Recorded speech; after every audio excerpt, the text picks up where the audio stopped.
আজকে আমি চলে এসেছিলাম, আজকে না কালকে এসেছিলাম তারকেশ্বরের পাশে চৌতারা রামুয়াতে। তাই এখানে একটা বিয়ে বাড়িতে আগেও কাজ করে গেছিলাম। তাই এটা রিভাইভ মানে দ্বিতীয় কাজ, উনার বাচ্চার অন্নপ্রাশন ছিল। তার পাশে বাড়িতে আছে, তাই নারী উঠোনের মধ্যে আর সারাদিন রান্না করলাম কাল থেকে।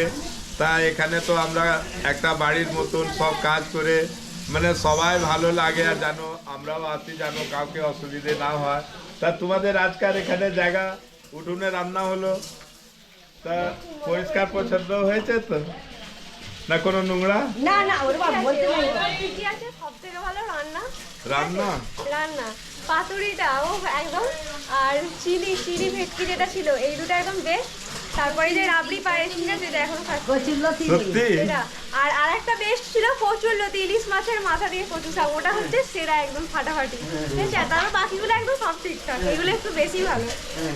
তা এখানে তো কচু লতি হয় না, তো এখানে ইলিশ মাছের পাতুরি ছিল। তা বললাম ইলিশ মাছের মাথা কোথায় লাগানো যায়। তো আমি তো রান্না লাইনে ভেন্টে সব সময় কাজটাকে জুড়ে নেওয়ার চেষ্টা করি, আর জানো কোনো জিনিস পার্টির বাড়িতে নষ্ট না হোক। তো এনারা সবাই ঘাবড়ে গেলেন, তাও এনারা একটা শাকের রেসিপি করলেন, আবার কচি লতি করলেন। তার বলছেন আমাদের এদিকে এটা তো বেশি নদিয়া ডিস্ট্রিক্ট এলাকাতে খুব সুন্দর করে খাওয়া দাওয়া হয় কচু লতি এসব। তা আমাদের এসব তারকেশ্বর এসব এলাকাতে আজকে আমিও প্রথমবারই রান্না করেছিলাম। তা সবাই খেয়েছে, সে ভালো তো লেগেছে, কিন্তু দাম বুঝতে পেরেছে না ওরা বুঝতে পারি না, কাউকে না বললে কেউ বুঝতে পারতো না। ওরা না, যেই খেয়ে খাচ্ছে কচুরলতি তাকে দিয়ে চেক। সবার ভালো লেগেছে। তা হ্যাঁ চলুন, এখানকার তো ভাগ্নি আছে, তা মামা বাড়ি আর ইনার বাড়ি বাস পাশাপাশি, মানে घर से आवाज हो तो उधर सुनाई पड़ेगा, उधर से तो इधर। ता ये भाग्नी है, বিয়েতে আসবো। হ্যাঁ, এই তো বলেছি 4 বছর পর। ঠিক আছে। তা ডাকা হবে তবে তো আসবো।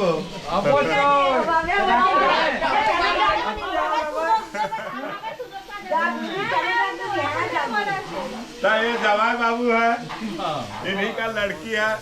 তা ইনি জামাই বাবু আছেন, ইনারই মেয়ে ভাগ্নি।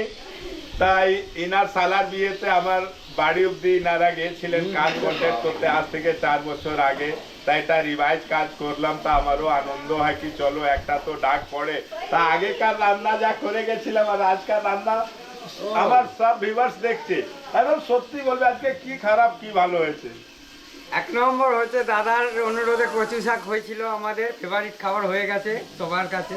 আমরা যেটা খেতাম না খেয়েছি সবাই চেটে পুটে, এবং আগামী দিনে যে কিছু যা রান্না করেছে খুব ভালো লেগেছে, তার জন্য ডাকা হয়েছে।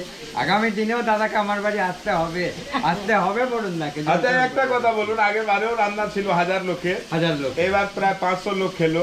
হ্যাঁ হ্যাঁ, তা যে ও দিনকার রান্নার আজকের রান্নার মধ্যে চলবে বাজারে না পড়ে গেছে মার্জিনটা? দুটো রান্নায় যা হয়েছে, আগামী দিনে ডাক আসবে। আচ্ছা চলুন, তা আজ চলুন দেখা করে নি। জিনার মেয়ের জন্ম মানে অন্নপ্রাশন ছিল, ওনার সাথে একটু দেখা করে যায়। ওই ছোট ভাইয়ের বিয়েতে কাজ করে গেছিলাম। ধন্যবাদ।